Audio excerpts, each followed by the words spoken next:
Hello and welcome to the Looming Dread.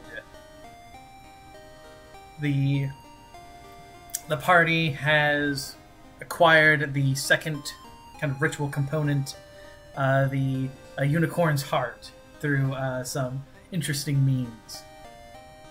Not only that, they encountered a certain person's, a certain opponent. And so from it, they realize that the Nightmare Lord is pulling out all the stops at this point. And with that, let us introduce the players. Zure, introduce yourself. Who are you? Who are you playing? And what is your character thinking after fighting with Donovan Del Rose, a very influential member of the Nightmare Lord's court? Hey everyone, I'm Zurian playing Mirage, the Changeling Charlatan. Very self-satisfied, I'd say. He kind of dunked on him during that entire fight, so yeah, he's very happy to beat the crap out of him. There's a lifetime of abuse that went into that beatdown, so very fun for him. Yeah. Nanaka, introduce yourself. Who are you? Who are you playing? And what is your character thinking in this moment in time? Hello, Nanoka here. I'm playing Mars, the fourth-born wizard. Mars is probably... he's quite... Well, it was a very tough fight where he almost went down. So I guess he's glad that he could survive and ensure that his friends win the battle. Yeah, he had to tank more hits than usual that one. Yeah. Hey, everybody's got to get their lumps one way or the other sometime. Yeah. Mega, introduce yourself. Who are you? Who are you playing? And what is your character thinking at this moment in time? Hello, I'm Mega Draco. I'm playing Raphael Blackhand, the Paladin Necromancer, and I think he's just contemplating how far the tendrils of the Nightmare Lord reach. That is also that may be Zen. Introduce yourself. Who are you? Who are you playing? And what is your character thinking at this moment in time? Hey everybody, I'm Zen. I'm playing Ruvir Calyx, Wood Elf Cleric, and he's just thinking that he wants to make sure that the unicorn and its baby stay safe. That also sounds very on point for Ruvir. And so we turn... Well, what did Ruvir do with the heart, out of curiosity? We had a special box from the Thicket Crown. Oh, I forgot that, yes. Like you're just holding it in your hand while it's, beats slowly or whatever, and that's not unsettling or anything.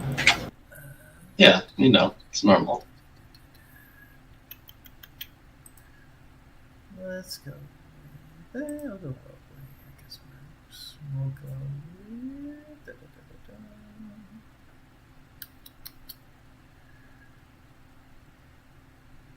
Let's go. Yeah.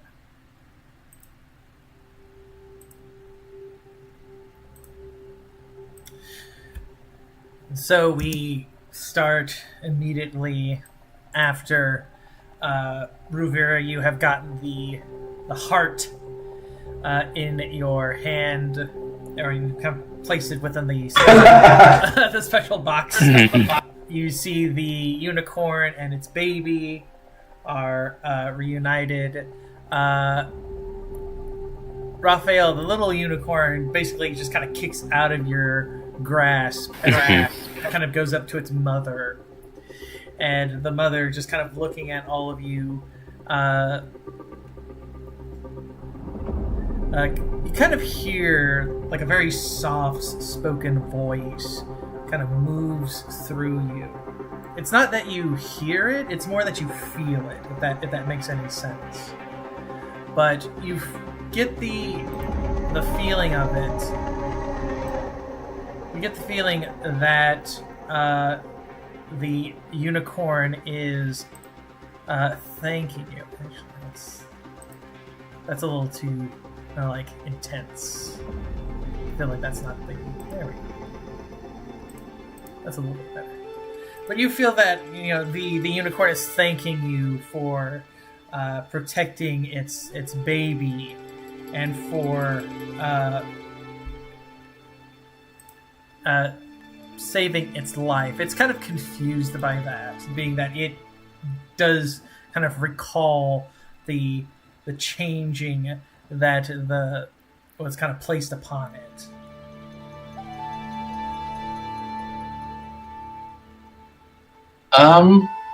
He'll just kind of, give it a little pat and just say, it's all in the day's work. This is the kind of things we need to do. Under our father figures. Yeah.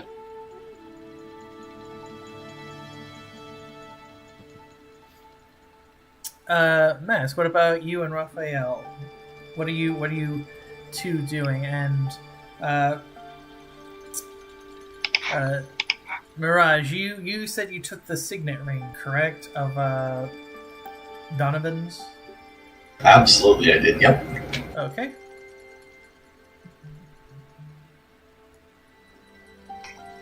I guess Mas will just stand here and appreciate that the unicorn is now a unicorn and not a pycorn. Yes, like the bicorn. Again, Yeah. like the your encounters with it, with your fight with it. You could see just how much corruption and kind of tortured kind of energies were kind of placed into the unicorn to kind of turn it into that. So seeing the unicorn itself back in its kind of proper regal form, it's again soothing and kind of awe-inspiring. It can't hear kind of she kind of takes in everything, and she kind of goes to you, Mask, and she says, Mask, now that the deed has been done, are we to return to back to the to Eldrathir, the towns, the village? That sounds like the decision, unless one of my companions need to finish off any other business in this forest. Mirage would kneel down inspecting the ground. Now that we've dealt with them being here, is it looking like it's returning to normal or not? Because that would tell us if we're going to have to stay or not. You kind of see that the basically the grass and such that had kind of turned that ugly ashen gray, that stuff, you kind of rub your hand over it, and that kind of ash kind of dissipates, and you do see the small tinges of green, that almost like a fire, like a forest fire, where the upper layer has been burnt, but the inner layer has been kind of nourished by it. Seems to be fading. We should be fine to leave.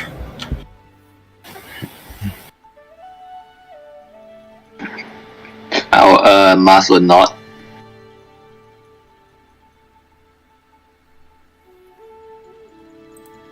Okay. With all of that, Incantir would she would nod to you, and she would kind of begin moving you guys toward back to the cities. So what's the deal in Kent here? How did you and Mask meet then? She kind of looks to you, Mask, and she says, Because I need to remember. Let's see. Let's see. I could answer that for him, I suppose. I could answer that for her. Mars will speak up and said, well, when I was just a young lad, I was part of my magic training happened in the magic forest. That was when I met Ikantia. As you can see, I have lived for much longer than I have. I'm just a regular old man now. And so wasn't Kantir a child at the time? Your teacher? What? At the time, I suppose we were colleagues. I suppose. Relatively speaking, no, she was not really a child at that time. You see her kind of sheepishly, as you say, like that child. She just kind of says to you, Mask, well, technically, by the standards of that time in which we were, I was a child. And she kind of goes... Right. She goes... She kind of makes a face, and she says, for some, they say that I'm still a child. Who got the better grades?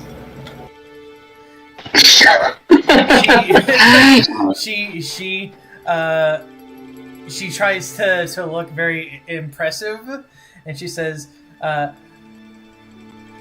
well, it depends on what we were studying. If it was nature magics and such, I was the much more potent of the studies. When it came to abjurational spells and types, Mask was the better of them. You could say that we knew our strengths. We knew where they lied. And that is what we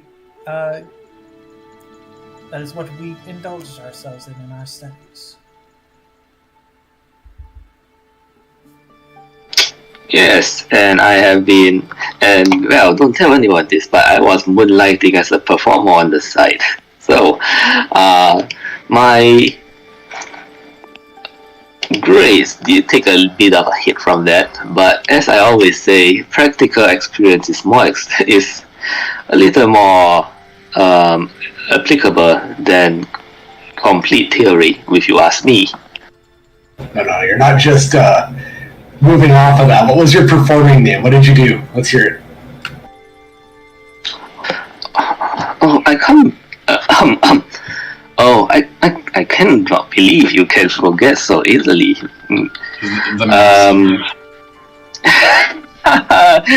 That would be a music, but no, I was a performing magician, remember?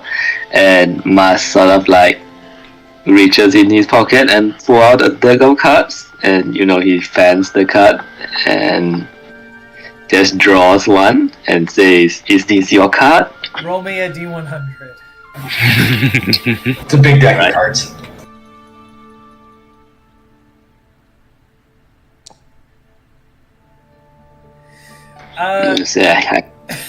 Okay.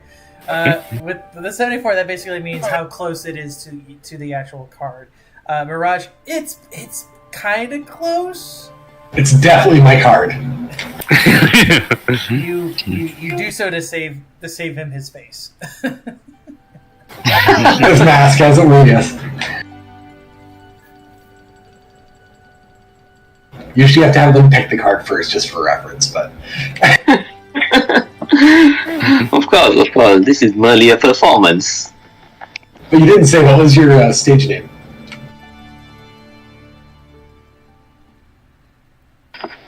Kantir kind of goes, if I recall exactly, I think it was Mighty Masks. Oh no. Well, let's keep this a secret, shall we? She goes, Well, I don't know. I thought that the children, when you would perform for them, quite enjoyed your tricks and your illusions. It's true, and even today I have always enjoyed performing for them. Maybe when everything is over and I retire, I shall spend my time. I shall return to doing so. As you say that, Incantir kind of digs into like the ground a little bit, and she goes, "I thought you were going to come back and become a teacher.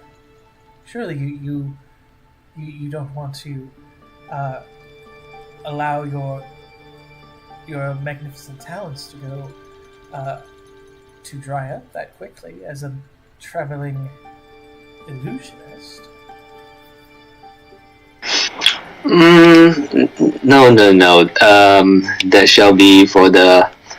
I would rather, step aside and make way for the future of magic users. I can't have all the glory, As you say that, she goes, "But you would be teaching them. Surely that you wouldn't be stealing the spotlight. You would be giving them the tools to be able to surpass you. Isn't that what a teacher does?" That's true, but I believe that magic theory may have advanced quite a bit beyond my time. Perhaps, and perhaps this, these new fang-led theories. Perhaps I'll just leave that to the new teachers of today. She kind of nods, but from like the way that her body kind of expression is she's a little sad by that, by you saying that.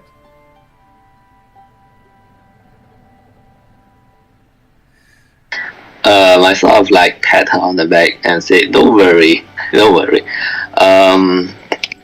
It's not like I won't visit the forest on my time, Maybe I'll even perform all the elf children there.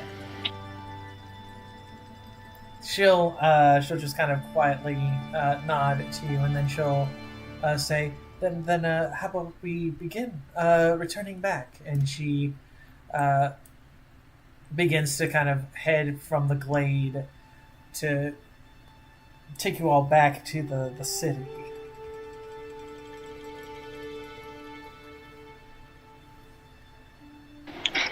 Let us be off then, my friends.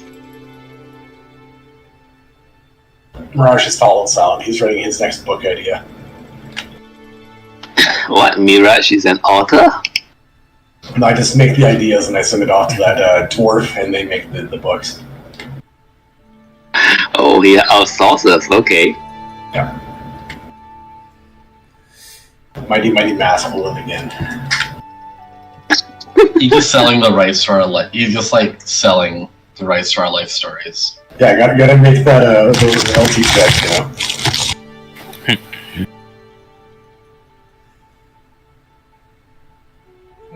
With all of that, as you all are kind of joking amongst yourselves, bruised up from the fights, but not kind of taken out. The spirit is strong. You are escorted out of the mystical woods, and you are returned.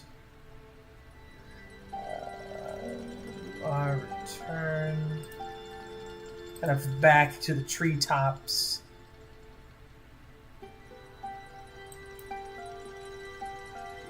And this was not there. I think.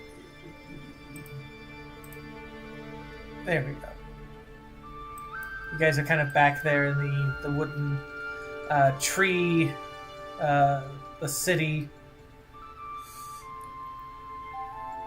And now that you are kind of back within the civilization of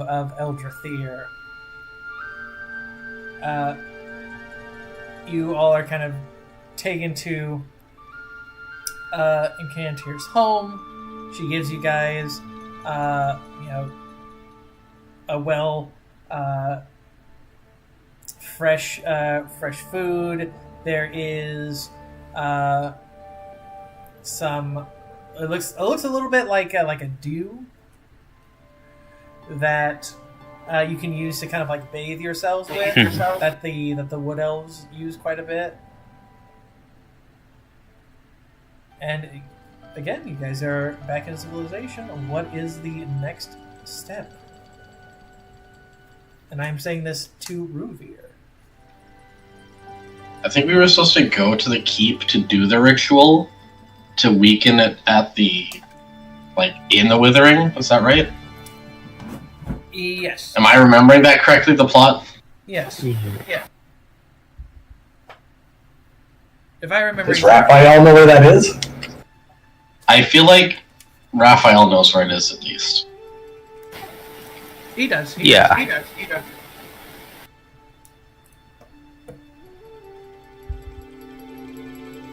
But I'm gonna let everybody go gather their stuff, and I'm gonna go check on...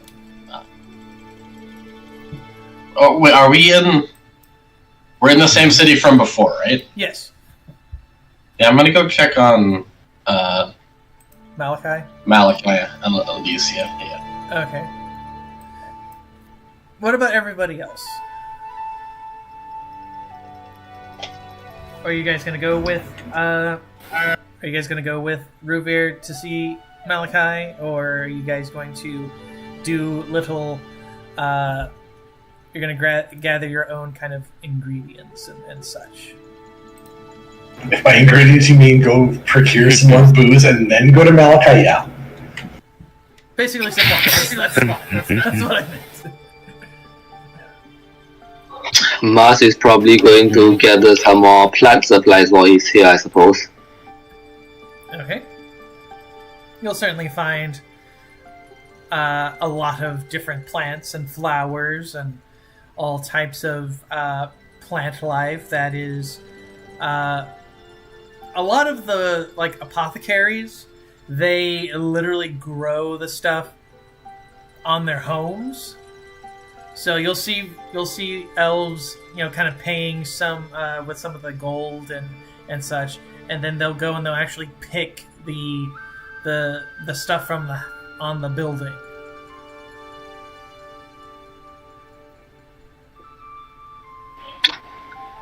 I suppose I shall, attempt to follow their methods. Mm-hmm. And again, whatever kind of plant or fruit, whatever kind of thing you would want for ritual stuff, it is there.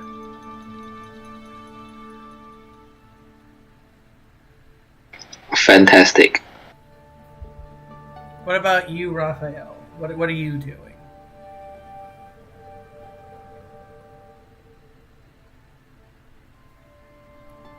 I think I'll go along with Ruvir. Okay. And Mirage is procuring more alcohols.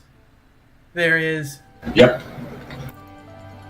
Ironically enough, at the apothecaries, they also have alcohol.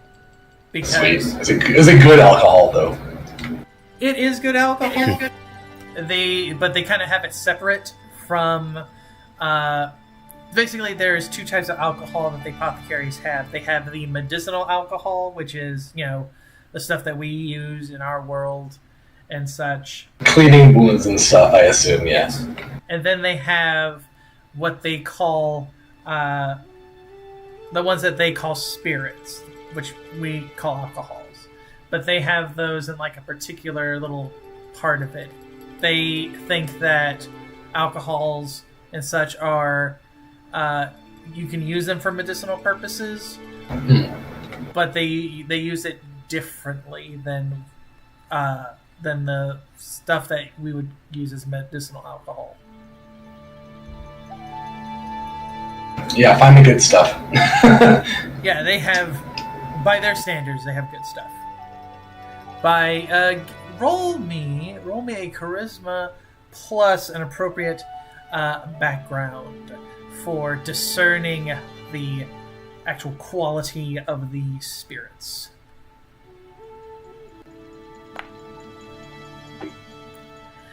With a 21, they're pretty decent. Like, you as a person who has tasted wines of the Nightmare Court, the Nightmare Court wines have a much deeper body to them.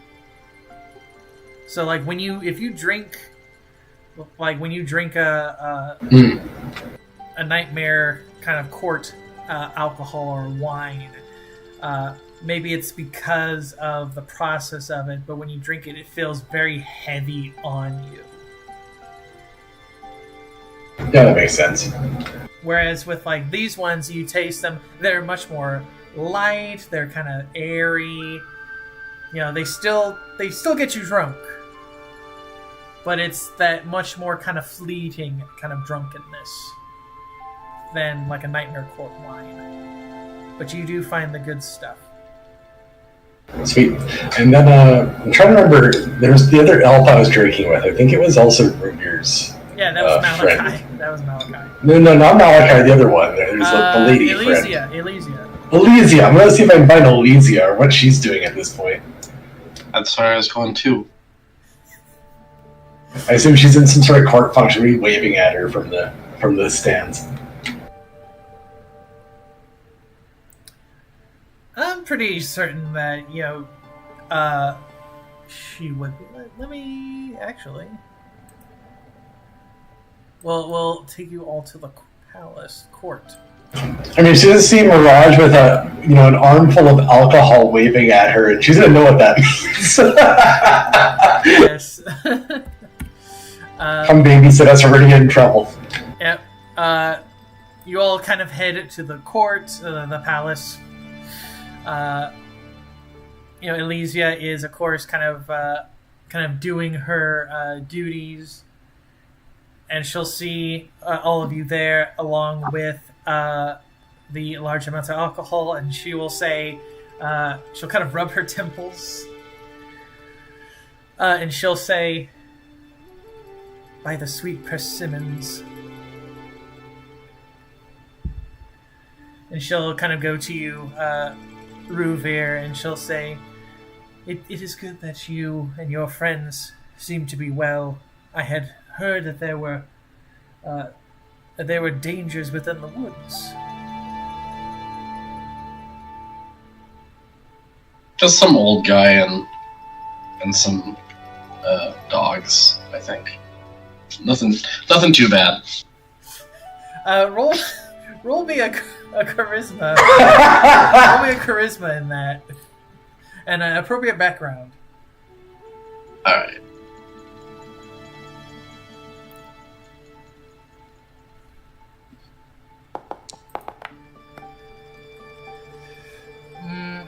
She, as you kind of say that, she kind of goes, an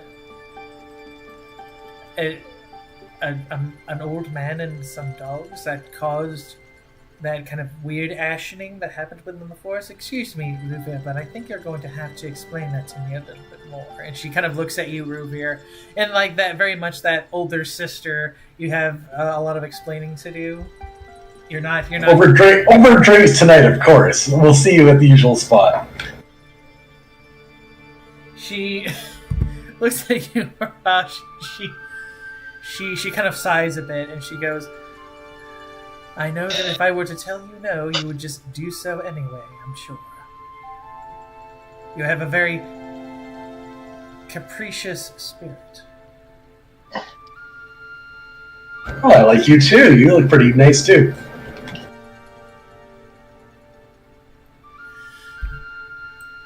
He'll blow her a kiss as he starts marching off towards the prison. She kind of, as you do that, she kind of sighs a bit, and she goes, "Ruvir, your friend,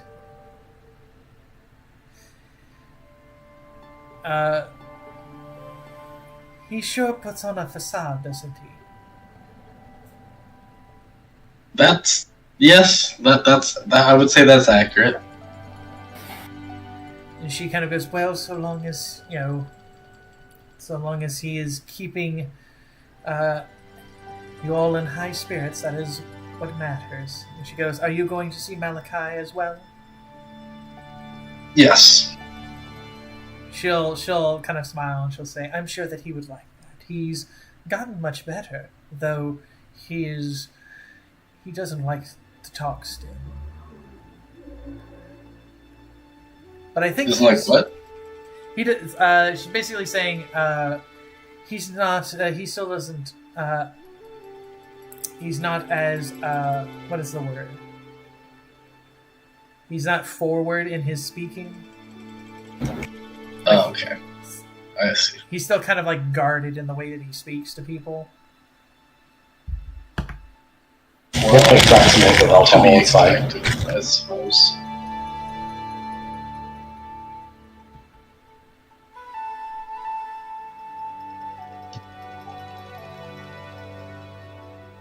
So you all head to the Malachi then? Yeah. Okay.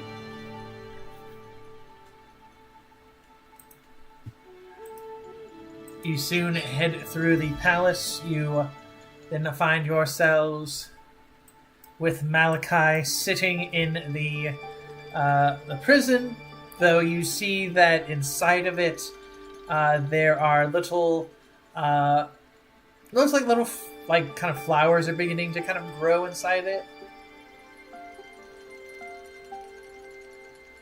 And Malachi just sees you all come in, and particularly Mirage, and he goes, how wonderful. I was wondering when the torturers were coming.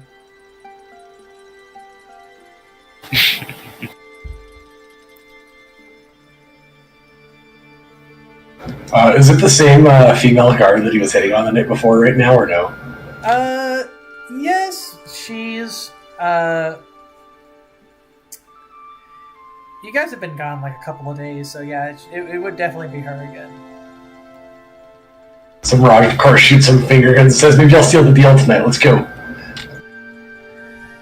She, as you do that, she kind of gives you the harumph kind of face. She goes, I'll have you know that I already have a date, so you don't have to worry about little old me.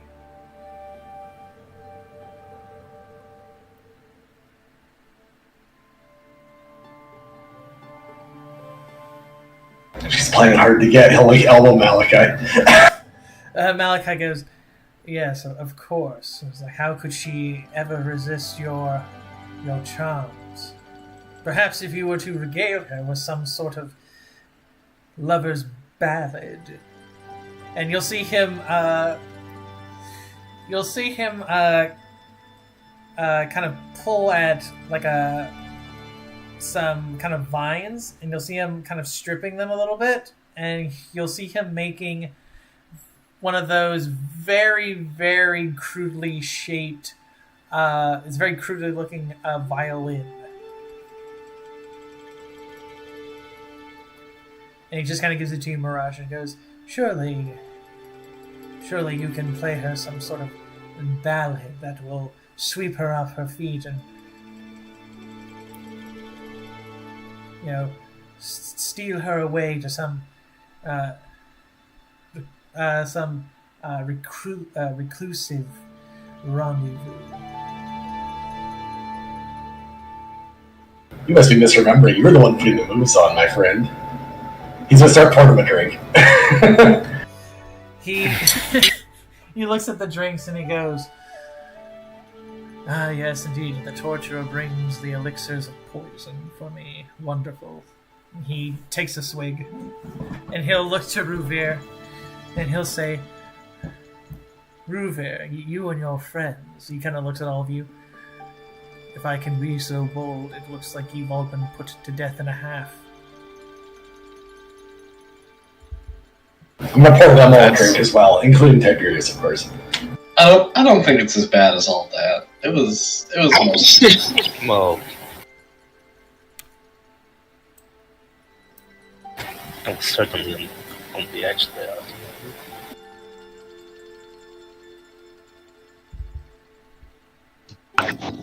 Tiberius is going to process the drink.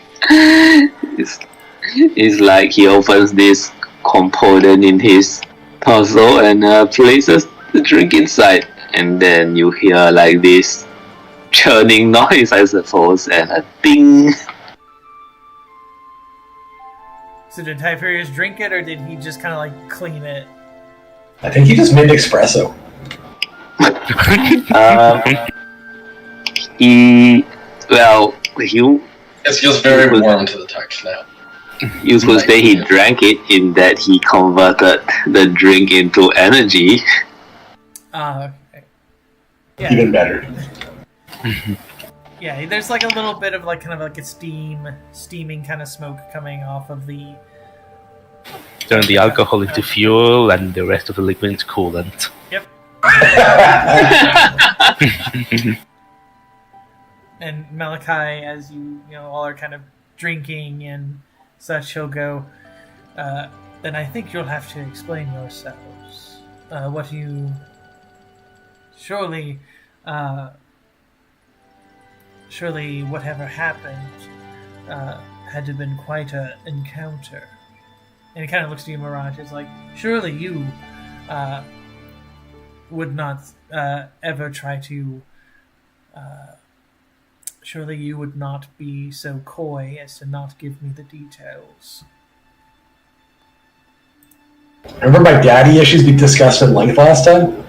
Yes. You spoke of an old man, a Donovan, if I remember. You said that he was cold. If I remember the quote exactly, he was a cold bastard who had no love in his heart for anything, and that the next time that you saw him, you were going to cut him into tiny pieces. A funny story, Malachi. You're gonna love this. And I'll go and tell him the whole thing. I won't leave anything out. As you say that, you'll see his eyes will kind of go wide a little bit, and then they'll kind of return back to that very kind of deadpan face. Go, you defeated Donovan Delrose, the Death Knight of the Nightmare Lord. Wanted to put a blade through his freaking face for the last, I assume 22, 23 years now? Good lord. It's been a while. Malachi looks to you and he says, then surely, you do know what that means then, don't you? Probably, but I'm 3 cups deep now, so you can go ahead and tell me. He kind of sighs a bit and he goes, the fact that a prominent member of the Nightmare Court was sent to kill you means that the Nightmare Lord is quite upset. He goes, the fact that your father Donovan was one of roughly a few of the only humans that was allowed within the Nightmare Lord's court means that he had quite a prominent power to him. Most of the people of the Nightmare Court are creatures like vampires and undead liches. So that means that you killing Donovan Delrose means that you are going to be very, very, very interesting to any others of the Nightmare Court. Though, I have to wonder why it is that they did not... I wonder why it was only Donovan who decided to come and encounter you. Perhaps the rest of the court are more discreet. Keep in mind that Silas was the one that was expected to be traveling with them. Yes. Donovan was still underneath that understanding. Yes. I'm sure he was expecting Silas to join him and help him wipe out the troublemakers, so Yeah. the fact it didn't go down as planned is probably a bit of a surprise for the court itself anyway. Yeah. And Malachi would also kind of say, perhaps it is because of the sudden subterfuge that has caused them to be cautious in their actions. Maybe it is the wrath of the Nightmare Lord himself is why they don't act. There are too many variables, too many questions. And he'll take a heavy swig of a drink.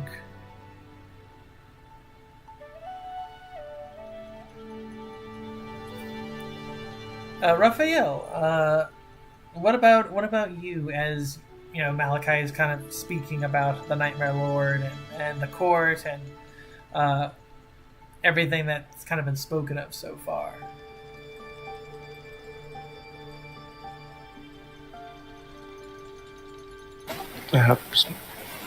Sorry, I had a distraction. No, it's fine. Essentially, what are you doing, and what are you thinking of at this moment in time? As Malachi has spoken about the Nightmare Court, the death of Donovan, everything so far.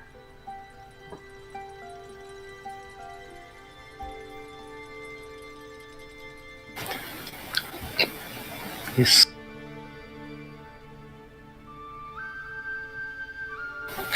sort of standing by the cell with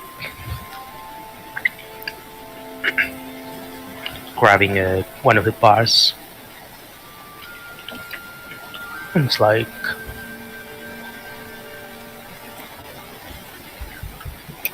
yeah, sorry, I'm sorry, I really didn't hear what was being said. Like, I'm sorry. Oh no, it's okay. So just for reference, Mirage basically quickly summarized what we just went through for him, more or less.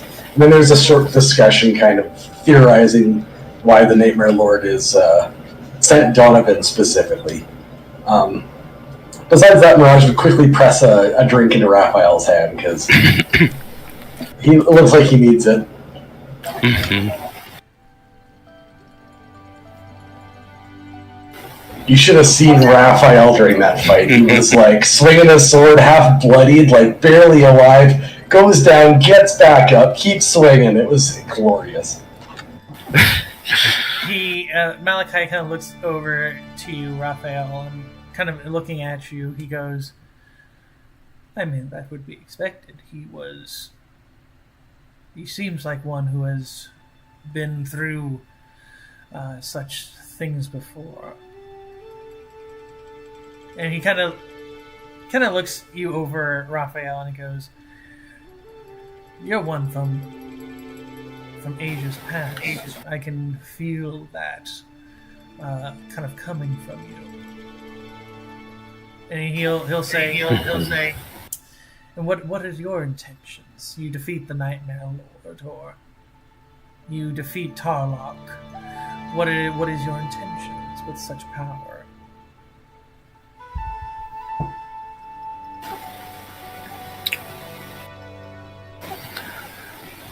I only seek to protect the world from those who defile it.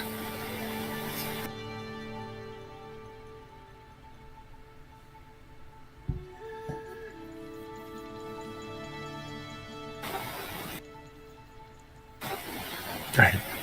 Can you hear me?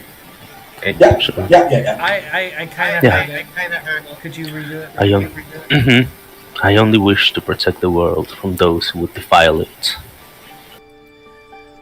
As you say that, Malachi goes, but what if you take that power and you become the thing that is corrupted? Are you saying that you are going to be like the Nightmare Lord himself? You're going to keep yourself in some, or this Tarloc? You're going to put yourself in a great keep and castle and brood in some kind of morose manner? He broods already. Well, of course, one has to be brooding and morose when one has to deal with nightmares and death and other such things.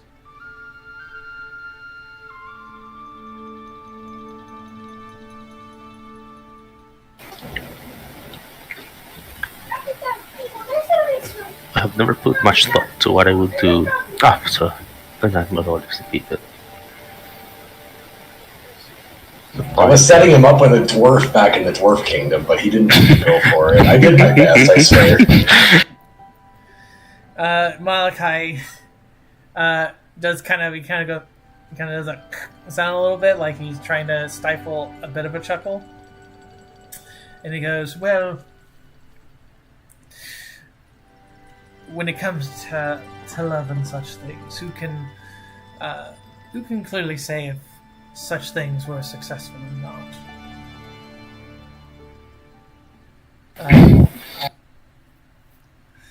Love is like many things, I suppose. You just have to hope for the best, I guess."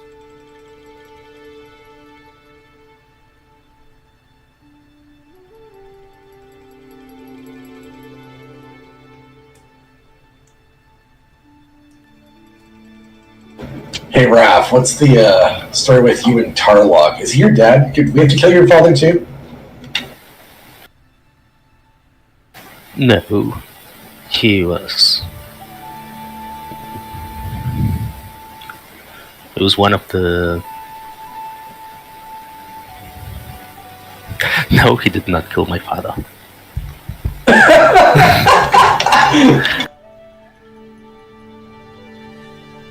No, he did not kill your father, but he did. Is your father? He did decimate many of your comrades and people who served you during your time. He did. He was one of the He was one of the nightmare. Still is one of the Nightmare Lord's highest lieutenant.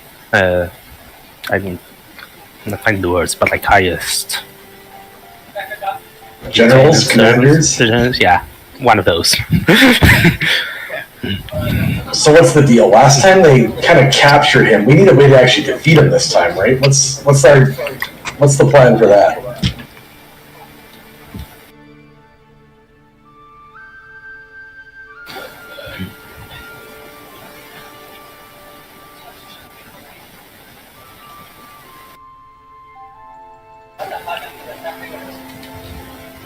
I like this. Wow. Raphael is thinking.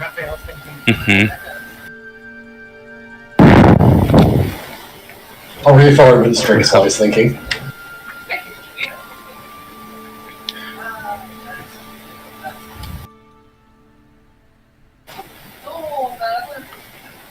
We'd have to find a way to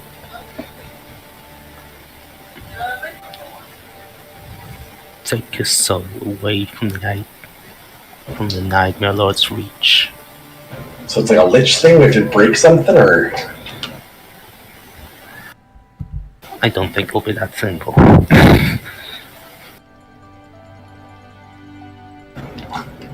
Well, you're not alone here, right? We got this guy's name. He's pointing at Malachi, trying to think. Malachi. We got Mask, who's like a genius or whatever. We got Tiberius. We got Rubier. Surely we can think of some sort of way of a ritual or something to break his connection, right? Yes. Oh, were you saying that to Malachi, or were you saying that to Raphael? I was saying that to Raphael, but I'm just involving them all just because I can. Okay.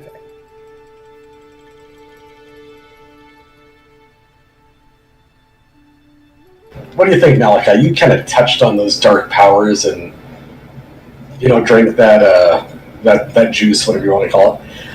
Is there some way to break that off? What do you think? He kind of thinks for a moment, and he goes,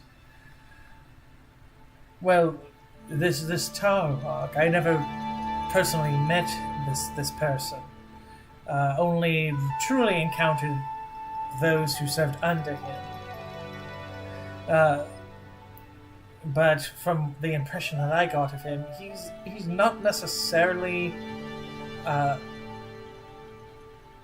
He seems quite desperate to do whatever it is at Bloodstone Keep to kind of bring the Withering into this realm. You think he needs that to exist here? Malachi kind of thinks on that, and he goes, maybe not necessarily that, but that might be what is. Maybe he wants that there to kind of finish, kind of like stumbles over his words a little bit.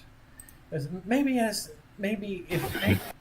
in doing so, and bringing the Withering into this realm, and by extension the Nightmare Lord himself, maybe that will finally solidify his existence.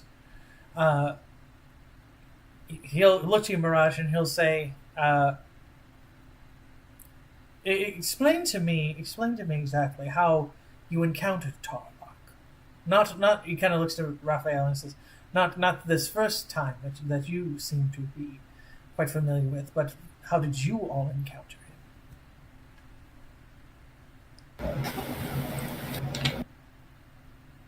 So in this current age, right? Yeah. The current age is what he's talking about. Yeah, the interactions in that city, essentially the humans and everything.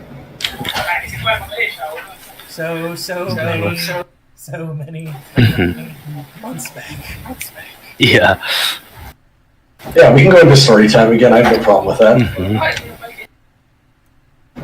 Mirage is hoping we can kind of come together on something here, because I don't want to just go spelunking into the Withering without a plan to deal with Tarloc first, because we need to break that connection. We'll just be fighting him again and again and again. Yeah.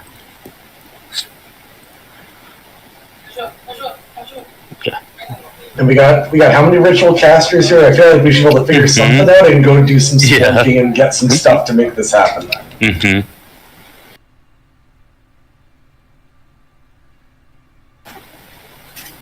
What do you think, DM?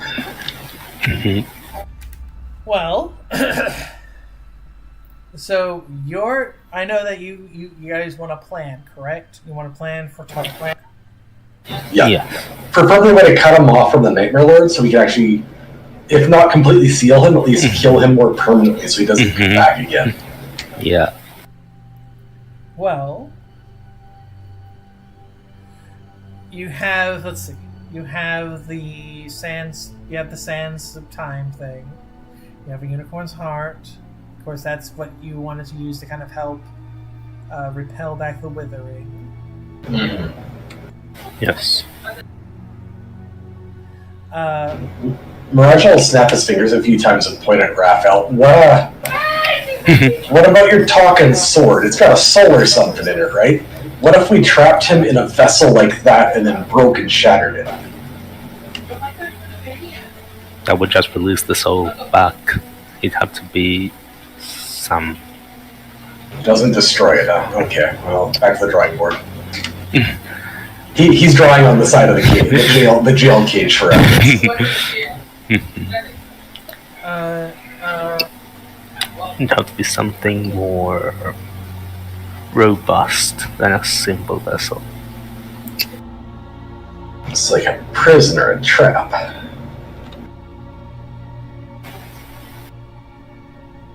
DM, were you going to say something? No, Malachi is he's just thinking alongside you. The elven guards, they kind of discreetly make their rounds because they don't want to hear you guys talking about the Nightmare Lord. It freaks them out. Hey, Mask, you know anything that can like trap souls or stuff like that, or is that a little bit outside of your stuff? It's a bit out of my warehouse, but I try to think about it. Do I know anything about this subject at all? I would say an intelligence plus a magical background might give you a good introduction to things. Ooh. Oh, yeah. There you go. Training. Okay. You know, Mask, that with, undead mages and all these things, phylacteries are a thing. You know that phylacteries can be made into anything, that sort of thing. And you know that this is just like making a phylactery. It's super, super hard to make. But you do know that there is what you would call a pseudo phylactery. And what that is it is a component, it is an item that has the properties of a phylactery, but it is designed not necessarily to preserve the soul, but rather to basically kind of put it in like a stasis.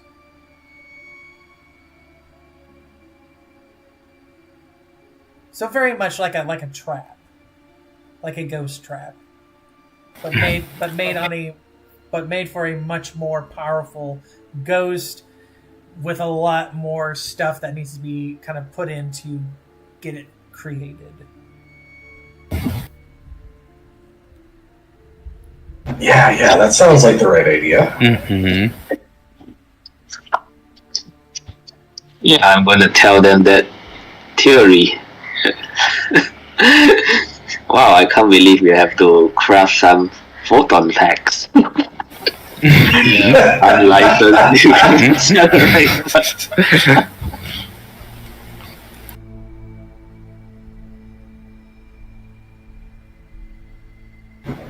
DM, remind me, we don't have an archmage. Who's like the arcane caster? Like That would be The Star Scryer. the Star Scryers. Speaking of which, I just remembered we haven't rolled Icon die. Or at least I haven't.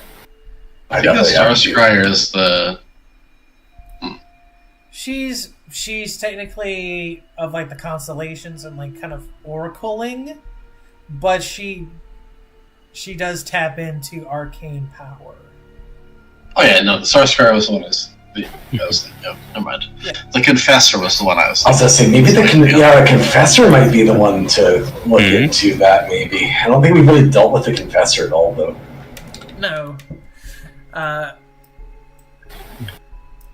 wouldn't say she's the most kind of reclusive of the icons, but Keeps a low profile. she keeps a low profile, yes. Raph, I'll let you know about the Confessor. Could you get us like an in there, maybe, to see if we can set this up?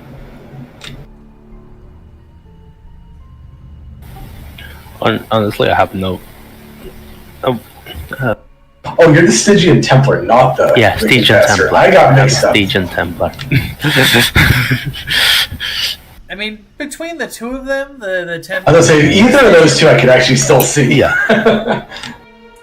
I'll say, like, the Confessor, her dealing with spirits, it's more of putting them to rest, righting the wrongs of, like, basically spirits that have been through so much pain and such, putting them to rest and, like, righting those wrongs. Whereas the Stygian Templar is about kind of containing, dominating, in the case Punishment. of punishment. There, in fact, between the Confessor and the Stygian, there are rumors that while they are kind of these polar opposites in like the philosophies with the undead, that They're connected. But nobody knows how. Some people say, oh, they were secretly lovers. Some say, no, they're secretly this. They're one and the same. It's one of those things. So Mirage will drain his glass while he's thinking momentarily, and then ask Raphael, do you know about this Templar? Is there any way we could meet them? Do you know where they are? I did I do have an icon relationship with the Stygian Templar today. Well, that works out. Nice. They just rolled that. Well, I should DM, probably roll. if we spend that, what can we find out? Like, do we be able to find out where he or she is? Yeah. Let's find them. Sure. All right. I'll roll it. Okay. Let's see. Roll it and. Yeah, it looks like no No complication. problem. Okay. Yeah. Okay. So, how do you want to try and like communicate with them? Are you like sending out like a message, like to them? You know, are you like describe for me how you're trying to get the attention of the Stygian Templar?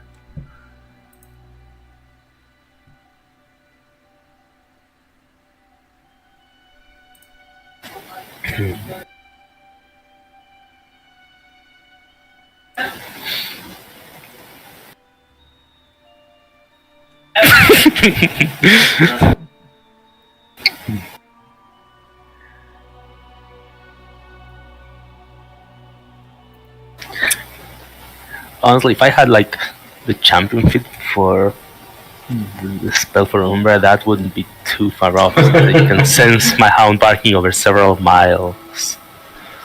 Like, And it's still a ghostly hound, right? I feel like he can just phase through things to find somebody or an agent or whatever to get us in touch, if nothing else.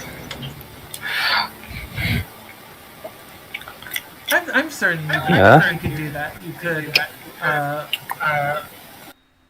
You could tie it to Umbra because Umbra technically passes through like astral Yeah. existence and stuff. So it's like time and distance means nothing. yeah, so I So yeah, you guess. you tie it onto Umbra and you tell her to head to the Stygian. Yeah. Okay. See if we get a reply tonight, otherwise we'll keep drinking if nothing else. Yeah. Alright, so the plan is to get in touch with the Templar, see if they have a way for us to help us make this, or if they can Yes. at least tell us what we need to make it, get it made. Yeah. Make sense? Now, if only I had a map. That would make sense for me. But it's okay. Yeah, it's too bad we just, jumped this out of nowhere on the DM, but it happens. Yeah.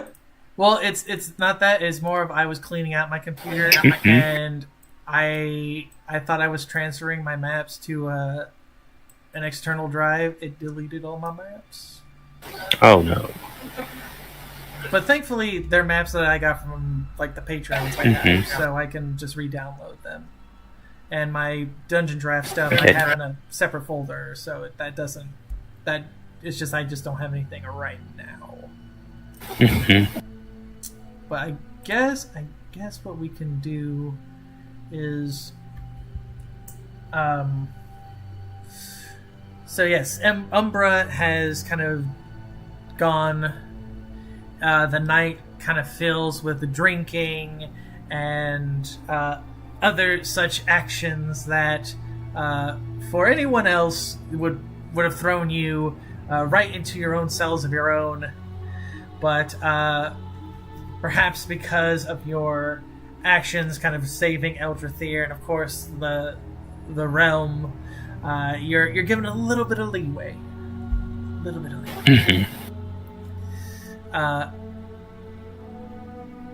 Soon, what we would call midnight kind of happens. And Raphael, you kind of feel that kind of cold oppressiveness of the Stygian.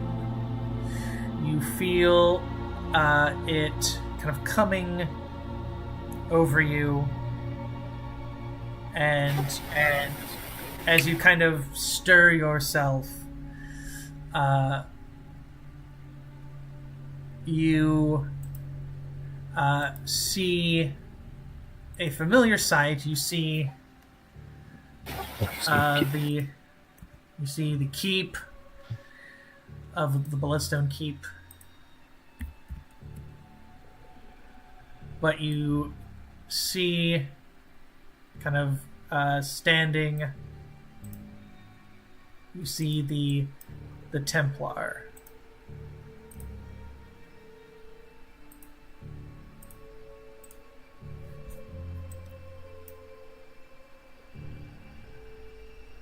In fact, technically all of you would be there, because the Stygian Templar would not just have Raphael, he would bring all of you there.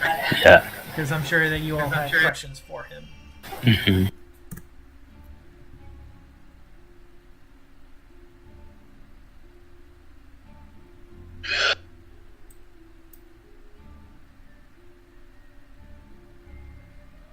And the Stygian... Raj needs a few to sober up, so go ahead, Raphael. Mm-hmm. What was that? So Mirage needs a little bit to sober up, so you can go ahead and address the scary, evil knight person.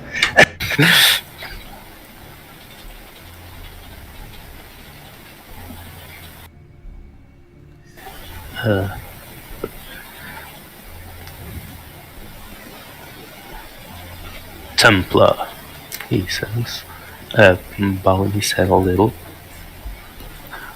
As you bow, you see the kind of helmeted, skull-like helmet of the Stygian kind of looks over you and everyone else, and you hear that kind of like deep, ethereal voice say, "Black Hand, it seems that you have made efforts to quell the undead. You have done well."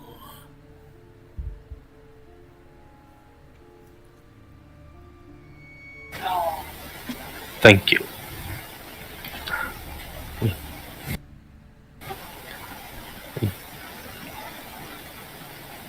I am honored that you have answered my call so promptly. You'll, Raphael, you'll see as he's kind of standing on there, you will see, let me just grab her really quick. Yeah. You see Umbra there kind of like doing the dog thing where they kind of like go between your legs. And the Stygian, you'll see him, while, mechanically, your Umbra can be attacked and such, but, like, technically, only, like, the Stygian and, like, you can, like, really interact with her, like, physically. Yeah. But, like, you see him simply just kind of, like, rub that kind of gauntlet over her back. And she'll kind of bark, and then she'll kind of go down the stairs to you. And I'll pet her. Yeah. And pet her head. Yeah. Umbra just barks as Umbra. And the Templar says, "Your message was quite intriguing to me.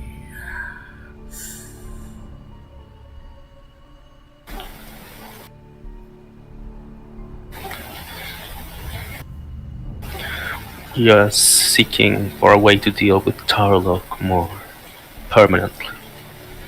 We have thought of a device. What was it called?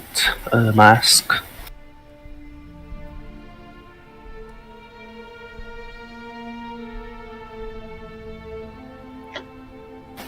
The pseudo Mask?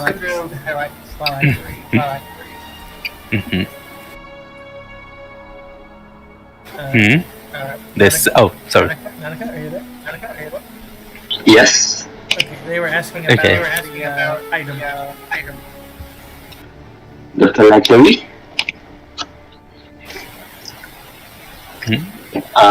Yeah, I guess Mars will be like.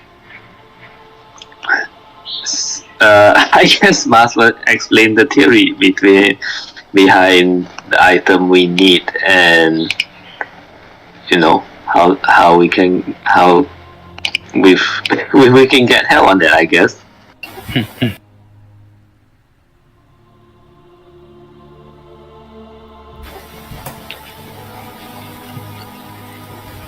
Yes. We are seeking for a way to construct a device like that. We thought you might have some indications for us. The Stygian Templar kind of thinks for a moment, and you all are kind of pulled from the keep into like an actual building. Everything is kind of strangely shaped, but you can see that there is kind of like this iconography of kind of submission, but not like submission to like a person, like you know how certain like tombstones and iconographies have like someone submitting to a thing that is bringing mercy. Most of the iconography that you see there is someone bringing submission as someone is inflicting some sort of punishment. And many iconographies, the faces are kind of broken, so you can't quite tell who is doing the punishment, but they all kind of wear the armor.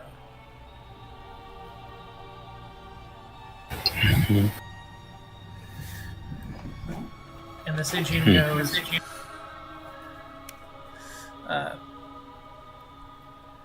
to create such a device, it is like asking to make a lich out of yourself, in a sense. And you'll see him kind of go to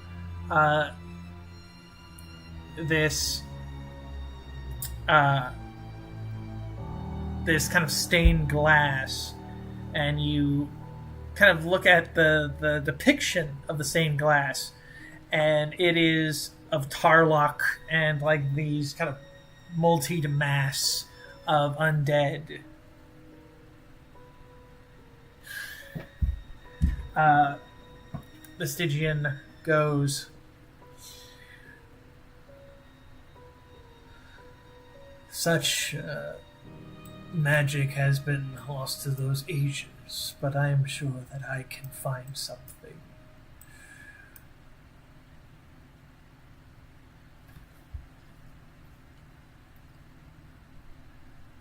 He kind of looks through it, kind of looks through the stained glass, and you kind of see it. You see it kind of change. It kind of changes. It's no longer one of Tarloc and like of the undead. It is almost like a library.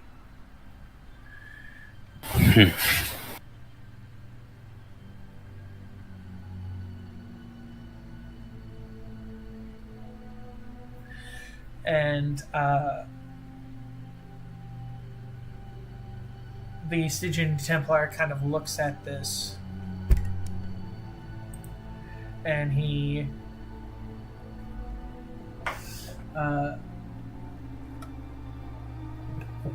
goes,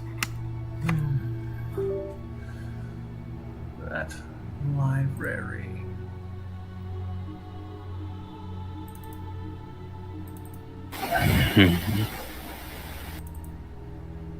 You see him kind of reach into the stained glass, and he kind of pulls it out.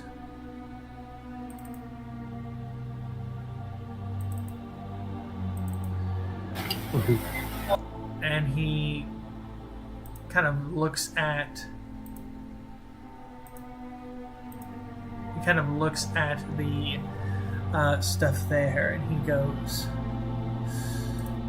"Yes, there is a place where you can construct this phylactery."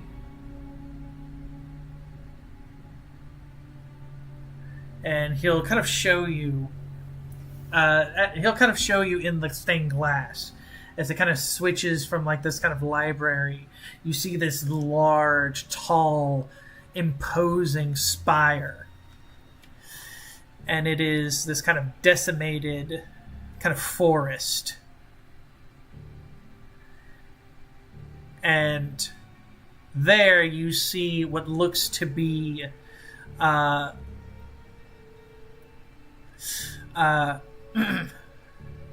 you see what looks to be you see this multitude of knights trying to basically storm the spire, and you see them instantly kind of rot and turn to skeletal dust. And you'll soon see kind of deep the stained glass will kind of change again a little bit, and you'll see kind of inside of this spire, and you'll see this person who looks like a high elf, but you can see that his eyes are kind of quite small. He kind of laughs a little bit.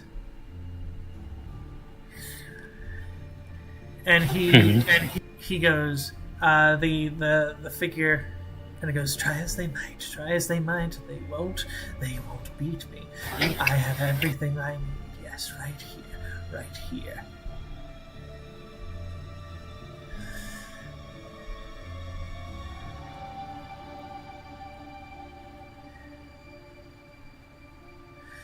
Alright, I'll ask, who's that?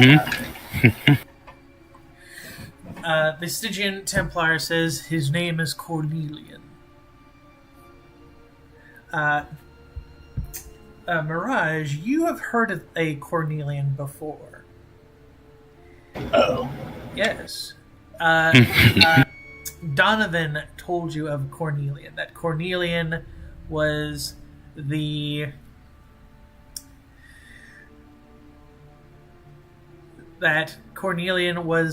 Nightmare Lord's what is the proper, he's like a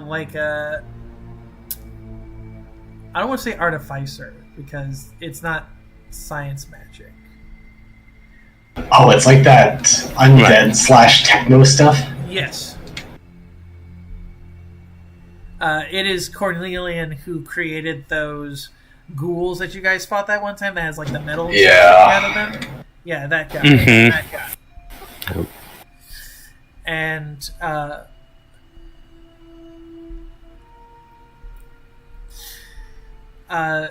you see kind of inside of the stained glass, you see the kind of the stained colors. You'll see that there's like this kind of creepy kind of cauldron, and the Stygian Templar says,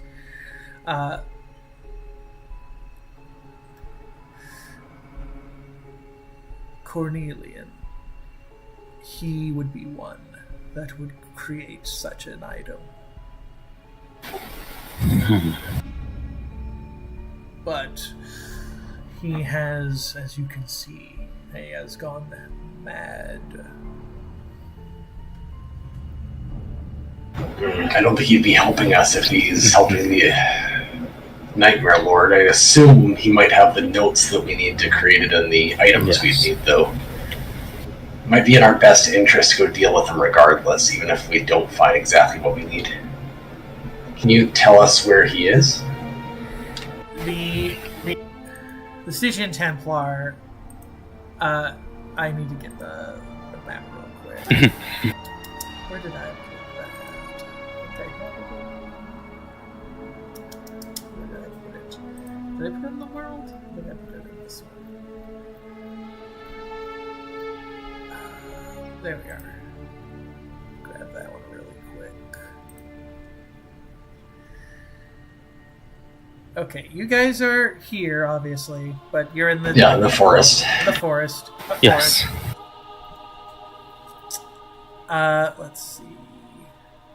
Has that white circle shrunk a bit back then, seeing as we purged some of the issues around the forest? Yes, it's kind of like right here now. Okay. But the thing that kind of concerns you is that the waters, kind of like I said, like right there, the waters there are turning red, like blood red. Oh, goody. Let's see. My question is, where in the world is Corny and San Diego? Nice. Thank you. He would be. Listen for the DM throwing a dart at it. Yeah, that is exactly what I'm doing. Oh, he's gotta be in the Cogworks, doesn't he? Because of the tech stuff? Yeah. Yeah. That makes sense. You see kind of like these ruins here. You see that is kind of where the general direction that the Stygian is saying. The Cogworks. Well, Mask, it looks like we're going home for you. Yes. But as, you guys kind of see the location of that, you see some things that you kind of remember encountering before. Hold on, let me get them again really quick. Let me just do that really quick. Yeah, we remember them.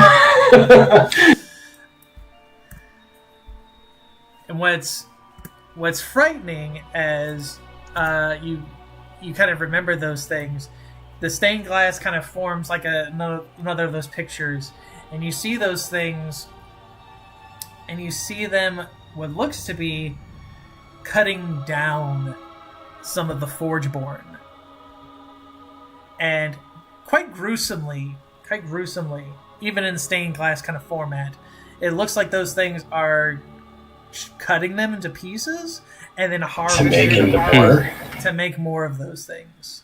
Oh yeah, we should probably deal with that then. Yeah. The Stygian kind of nods and he says, "There was one that you had encountered in that city, Elderland. Kesmir, was it not?" And yes, that was the guy who Archmage. Yeah. Well, no, he was part of the Lantern Works. That was like, he was a very influential member of that city. Right. Let's see. I don't. Hold on. Do I have a thing for him? I think I do. Okay, you'll see as this is happening. You'll see kind of like this. I want to say this kind of like shadowy form.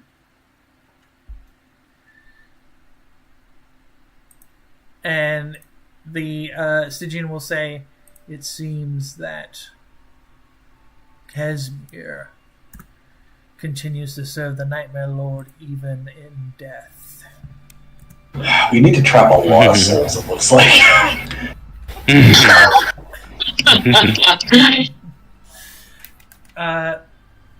The Stygian kind of returns to looking at you all, and he says, "If there are any things that you need, I will provide it. Hint, you'll probably need negative energy stuff." Do you by chance have a sword called Soul Render that just cuts souls apart for Raphael to borrow? The Stygian... Mirage is slightly sarcastically asking this, but he's a little bit hopeful still. The Stygian kind of looks to you and he goes, "Soul blades are Soul blades and such of those natures are dangerous to forge.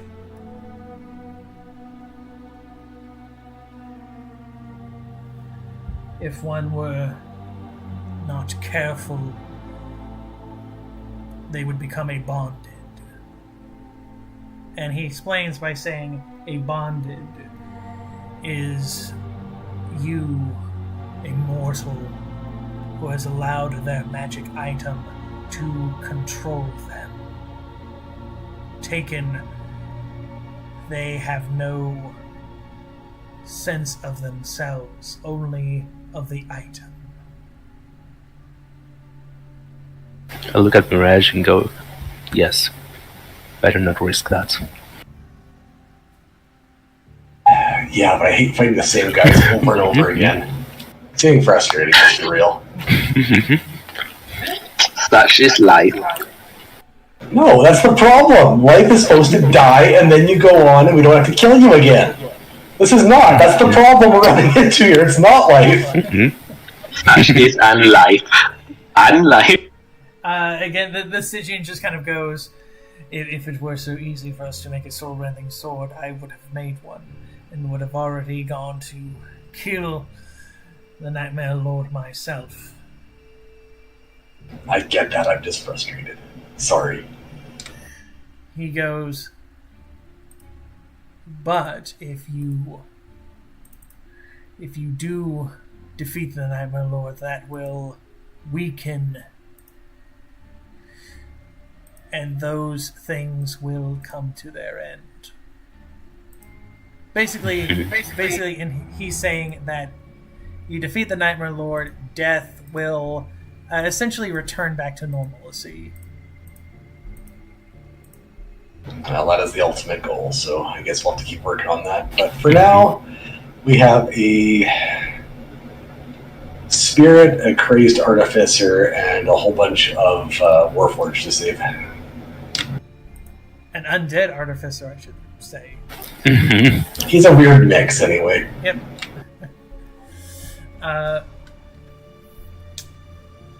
You soon hear the kind of the crowing of like birds. So the Stygian goes, "Time runs short for me, Raphael."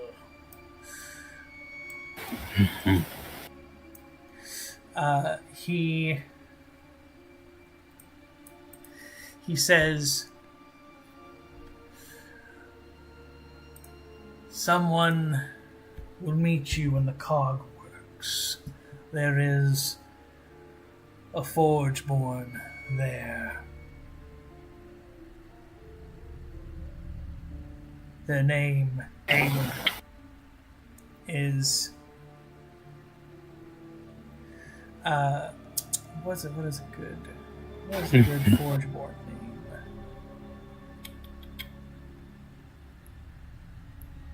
It is he says it calls itself good old Squeaky.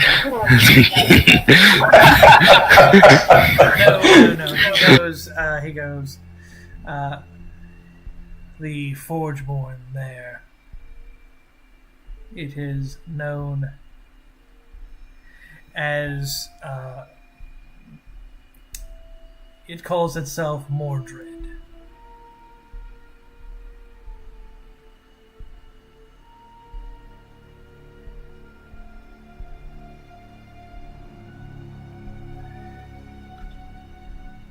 I'm sure that they would never betray us. I was thinking the same thing. Obviously. The Stygian just kind of says, "Yes, go to the cogworks. Mordred will be there. They will help you to find the spire of Cornelian, and they will assist as they can. I would say to tread carefully upon that land. who knows what machinations and experiments that crazed group has conducted there.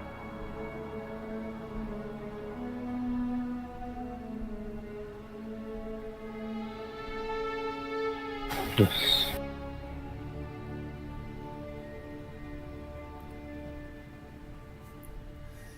And soon enough, you start to feel that your connection to him is starting to fade. Is there anything else you would want to ask of him, or before the connection kind of severs? No, I'm good. Yeah. Yeah, I don't have anything. Yeah, I'm good.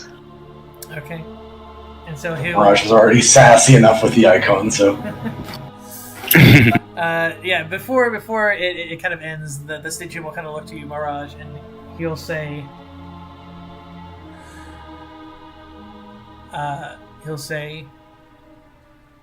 best for you to keep your wits about.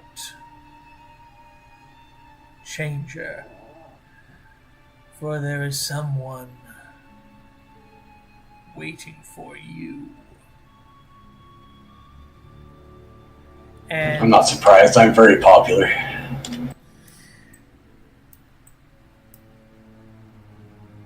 And as the connection begins to kind of sever, you guys hear a cackling sound, and you'll see this thing. I hate Oh. that. Yeah.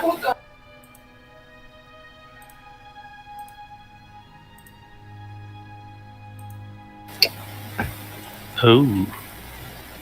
There is one bony monkey. You hear it go. I remember.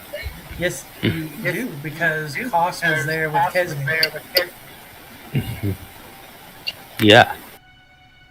Yeah, I do. Are you trying to suggest this thing infiltrated the Stygian Templar? No, you think that maybe as the connection's kind of fading, it gave it a little reach, and it goes. So you guys are going after Cornelia now? Well, tick tock, as they say. While you guys are Well, working better hurry. while you guys are working on things, Master's working on his own little things. I'm certain he's got a very little thing. See you later. I will wake up. You wake up.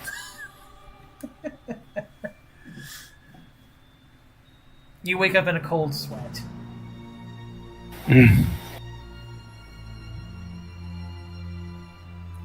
So they passed out how you can Tiberius. In fact, You're gonna what?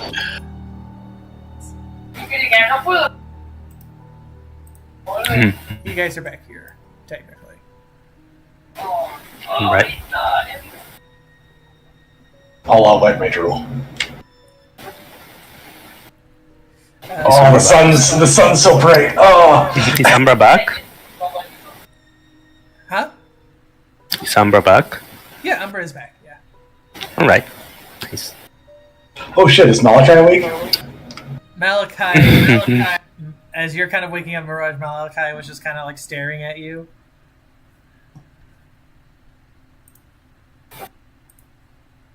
Or else we don't even sleep, my guy. I saw a fucking ended monkey, Malachi. It's awful.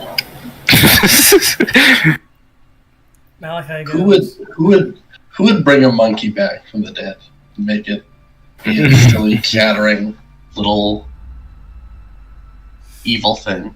Who would do such a thing? technically that was, if I remember exactly, that Kesmir, quote unquote, made him his familiar. And I'm saying this with quotation marks, but Cause is technically Tarloc's familiar.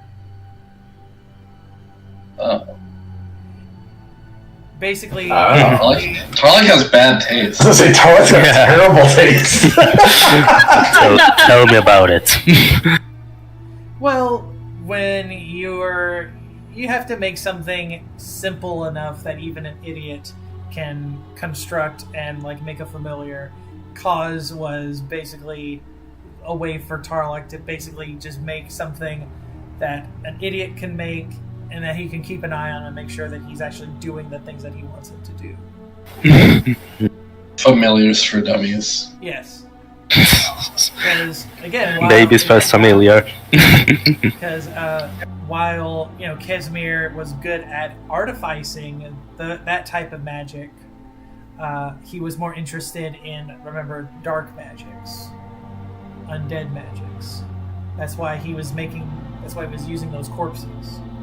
Undead Warforged, as we found out.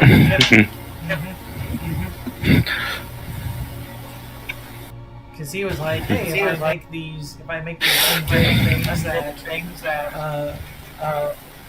I can use those to like get the curses of the Necrolord. That was his plan. And then you guys, and bringing back Tarloc back to life, because he figured if I do all that, the Nightmare Lord will put me in good graces and all of that, and then he turned into a ghast. Many such cases. Indeed, many such Tales all this time. So imagine Mirage like tenses his fingers and flicks his tongue and says, "So, Malachi, what do you know about the cogworks?" Malachi kind of twitches a bit. He goes, "The Forgeborn, or is it a kingdom? I know that they fought a revolution against the dwarves like ages ago." It's kind of like a ruin. He goes, "Well, what I know of the Forgeborn is that they tend to want to keep to themselves. The ruins, I think they desire to kind of rebuild things. But with the way that the dwarves are, I kind of shrugged it off. Because I wouldn't be surprised if the Stone Czar himself has dwarven saboteurs destroying anything that the Forgeborn make to keep them continuously rebuilding things. You can't improve things if the things that you're building are continuously being destroyed. Or rather, you can't make new things.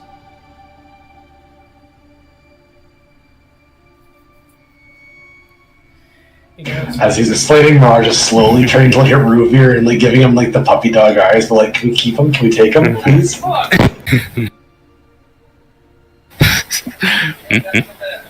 No.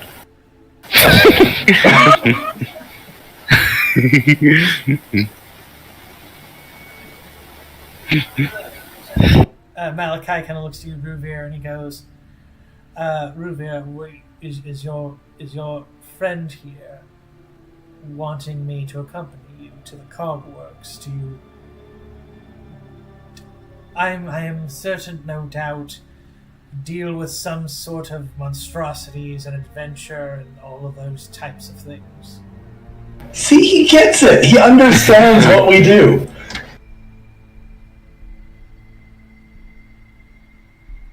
That's what he wants, yes. I'm wearing him down.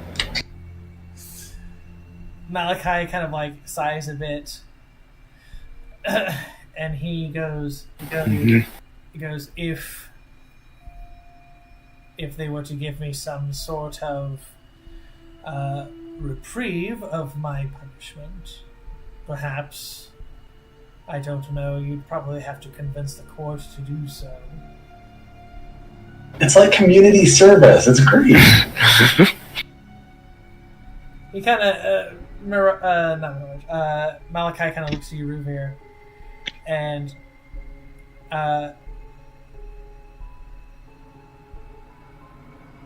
you can't quite get a feel for it. You don't know if he is wanting to go with you or if he's not wanting to go with you.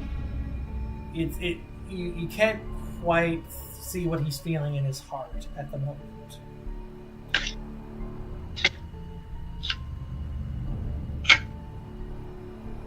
I don't know about that, Mirage.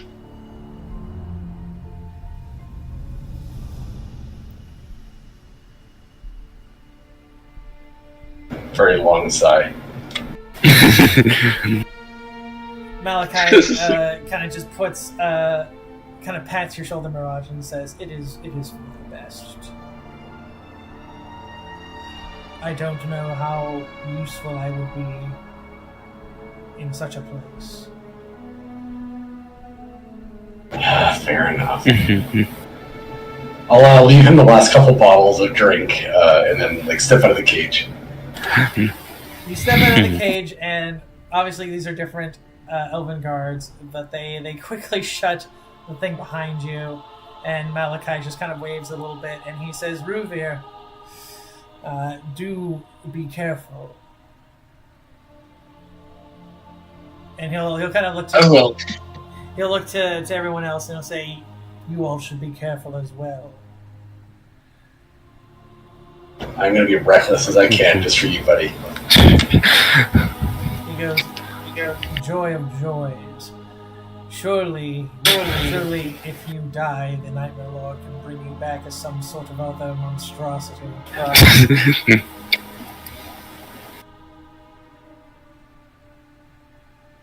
Oh, you care about me. I miss you too.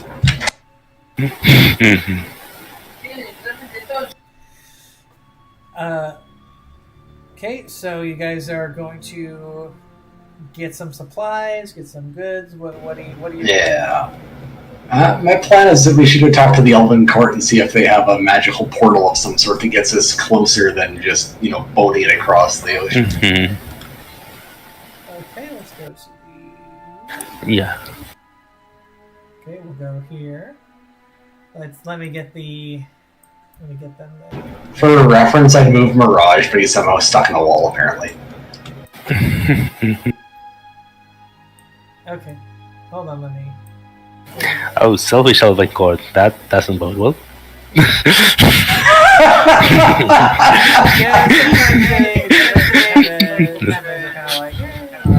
They are elves, to be fair. I mean, yeah, they are elves, so they were. Yeah, elfish. Elfish. Oh.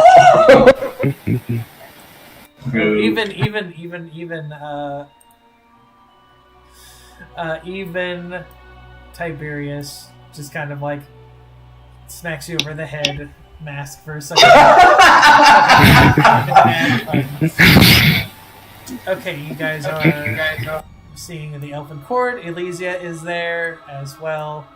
I'm very excitedly waving to Elysia, of course. Elysia just kind of looks at you as the court is kind of they kind of look to all of you. And they are waiting for whoever's going to walk up to ask them something or whatever it is you guys are trying to do. I'll push Ruvir forward. No. Oh no, he's too strong, crap! Yeah, Mirage, you're pushing on him, you're and Ruvir is just he's just got his hands crossed and he's making a pouty face. He's like, no. Esteemed Elven Court, we seek a portal or magical transportation to the converts in our... What's the word here? Trying our plan to finally deal with the Nightmare Lord once and for all. We need to get a Deus Ex Machina type item to deal with Tarloc. I don't know why you guys let Mirage talk. He's not good at this stuff. You see the elves. You see them kind of kind of amongst each other, and then the one in the middle kind of goes, very well. You have done much to protect Eldrithier and this world from the Nightmare Lord's incursions. Mirage, you have shown that you are duteous in your natures to advance what needs to be done for the good of this world. So yes, you will have your portal to the Cogworks.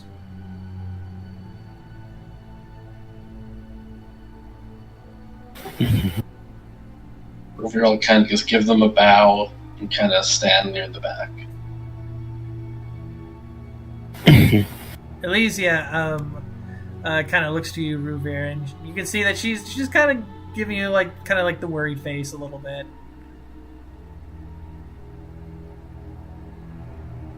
But she's not saying anything. She's just kind of giving you like the facial expression. Yeah, I guess he probably wouldn't talk to her about this in front of like the icons. Feels inappropriate. I don't know. The Elven Court basically, they tell you that they will have a portal ready in like 15 minutes. So if you need anything, get it, and that they'll have it ready. And you'll see like a kind of a multitude of, elven mages of like the different kin. You see them kind of like setting up this kind of like ritualistic circle.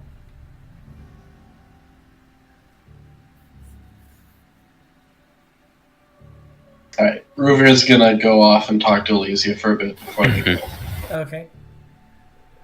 So yeah, Elysia... Just basically tell her what actually happened when they were in the woods. I'll go see if the Elven Court has some reserves of royal wine that I can tell for the trip. Mirage, roll me a dexterity and a background that would make sense for pickpocketing, thievery, or any such thing. It rolls funny time for a 1. Oh no, you as like everything's kind of prepared. The Elven Court is maybe they're kind of paying more attention to like the mages getting the ritual ready, getting everything ready. Yeah, you swipe a few elven wines, and this is from the Elven Court's personal stock. Oh shit! So yeah, on like on the market, they would be like 20 platinum. Solid. They're something drink though. I just mean that in like coinage wise, that means that they're very, very high quality, and you take like the tiniest swig of one, you know it immediately that this is good elven wine. This is stuff that has not. This is stuff that has been. This has been fermenting, not years, not centuries, but ages. Oh shit! Yeah, slipping that away for later. This will be fun. Okay, all right, I'm good to go. I've got my reward. We have got our portal. Okay, Ruvir. All right, let Ruvir do his chat. Yeah, he's just gonna tell her what happened. Say everything's fine, and we're gonna go kill the same guy 11 times, I guess. And I mean, that is on death, right? They don't stay dead. On the bright side, we got lots of practice. Elysia, as you say all of this, she goes, well, I can't necessarily tell you to be careful because you're going to the Cogworks to fight some sort of horrible undead things. All I ask is... As we usually do. She goes, because if you wanted to be careful, you wouldn't be going there in the first place. That's true. But she goes, but I understand This is for the good of the world, after all, and the Forgeborn there as well.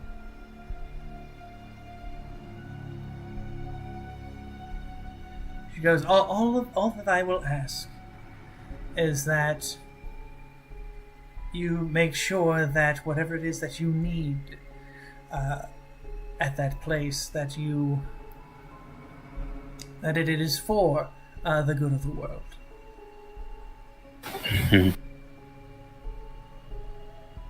Okay. That's what we always do, except for Mirage. But you know. She goes. She kind of looks at you. She goes, "That is exactly the reason. Mirage may be an agent of the court, but he is also related to the Nightmare Lord. If you guys are going to this place that has influence by the Nightmare Lord, surely it will attempt something with him."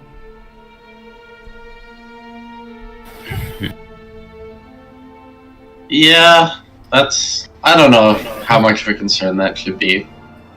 I think our friend probably has enough moral fortitude for that. As he's stuffing into Tiberius's like fridge chest capacity the royal elven drinks. Yeah.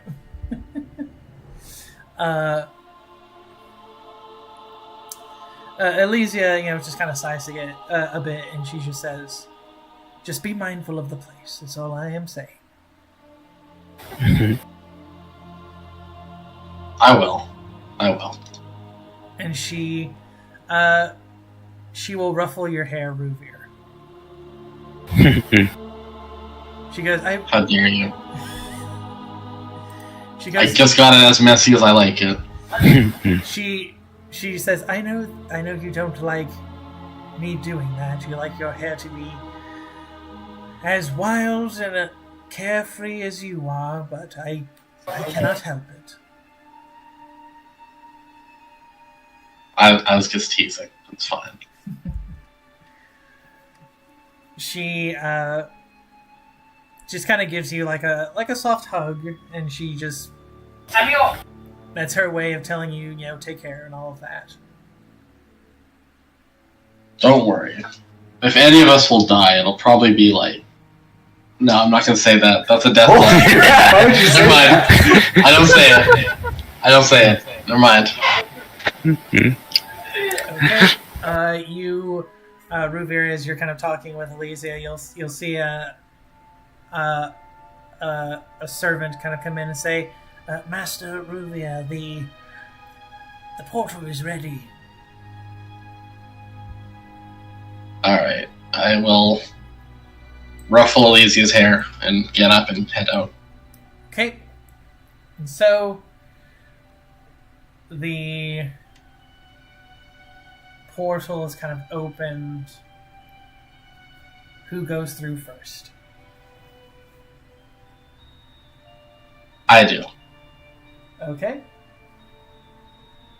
Mm-hmm. Because I have the improved initiative feat, so that means I go first. I'm pretty sure that's how that works. I mean, I'm pretty sure I have that too, but Mars will be like after you, gentlemen. Mirage is like waving and starts waving like super excitedly and says, "Bye, Elysia, we'll drink when I get back." Then he'll step through.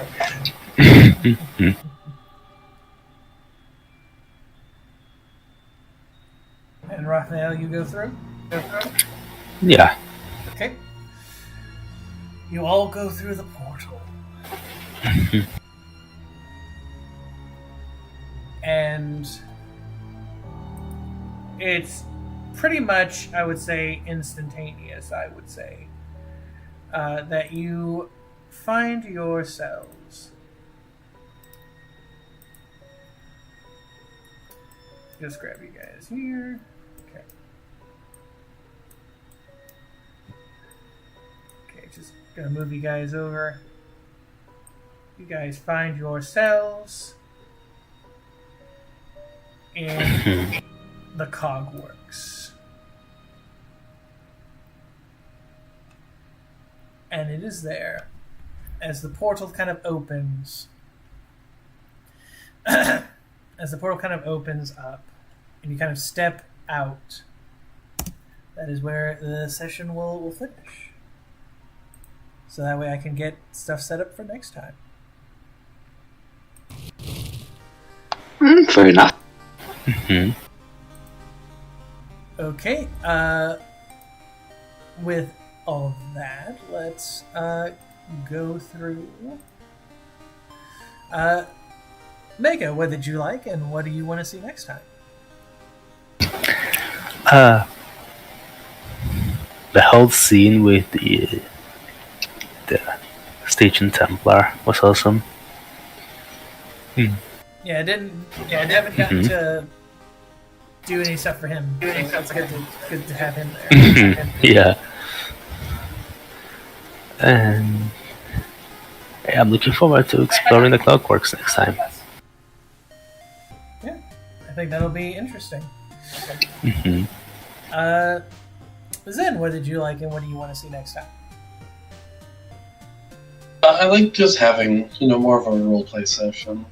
Bit of time to cool off after that big last fight last time. Yeah. Next time I'm looking forward to I want to see some new enemy types. I don't know what. Something new. I'm sure you'll find something new, some way or another. Nanika, what did you like, and what do you want to see next time? It was, I guess it was interesting to meet, like, the Stygian Templar, yes. What do I want to see next time? Well, I guess the Forge Clockwork and Forgeborn, their matter, and, like, I suppose there's some juxtaposition going on, so maybe something going on with that. I have some. Yeah, sure. And Zuri, what did you like, and what do you want to see next time? I liked seeing Maskin and Kentier's little scene there, explaining their school days and everything. I thought that was pretty fun. In addition, I like teasing the shit out of like every NPC we come across. It's always a great time. And also ripping off the reserves of the Elven Court. That was not expected to work, but it was worthwhile. Next time, I'm looking forward to meeting Mordred and inevitably be getting betrayed. So that'll be a good time, I'm sure. And with as the session comes to its close, the group are in the land of the Forgeborn, the Cogworks.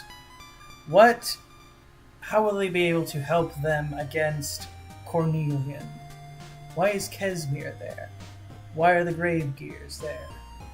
What sort of spire, what sort of thing is within that has the magical properties or ability to create the MacGuffin that they will need against Tarloc? They will seek and find out next time on the Looming.